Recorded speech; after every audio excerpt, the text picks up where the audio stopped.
دەرفەتێکی ناوازە بۆ پزیشکان و پسپۆرانی تەندروستی، وەرکشۆپی پێشکەوتو لەسەر نوێترین تەکنیکەکانی نمونە وەرگرتن لە یەکەمین لوتکەی شێرپەنجەی مەمک لە عێراق. ئارەزوو دەکرد شارەزایی خۆت لە نوێترین ڕێگاکانی دەستنیشانکردنی شێرپەنجەی مەمکدا بەرزکەیتەوە؟ ئایا بەدوای خولێکی پڕزانیاری و کردداریدا دەگەڕیت بۆ فێربوونی تەکنیکە وردەکانی نمونە وەرگرتن؟ ئێستا تاوەری تەندروستی سمارت ئەم دەرفەتە ناوازەیەی بۆ ڕەخساندون. تاوەری تەندروستی سمارت شانازی دەکات بە میوانداریکردنی یەکەمین لوتکەی شێرپەنجەی مەمک لە عێراق لە ڕێکەوتی 4 و 5 ئەیلولی 2025. ئەم بۆ نەگرنگە پسپۆرانی دیار، پزیشکان و کارمەندانی کەرتی تەندروستی کۆ دەکاتەوە بە ئامانجی ئاڵوگۆڕکردنی زانست و ئەزمونەکان لە بواری چاودێری شێرپەنجەی مەمکدا.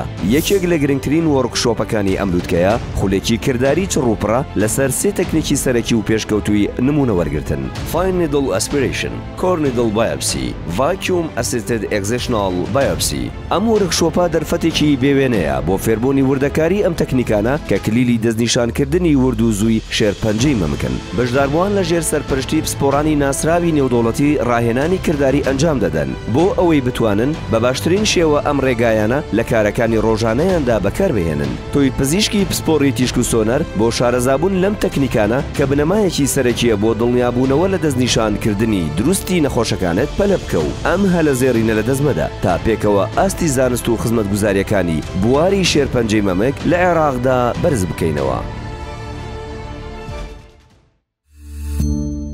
سمارت وەرچەرخانە.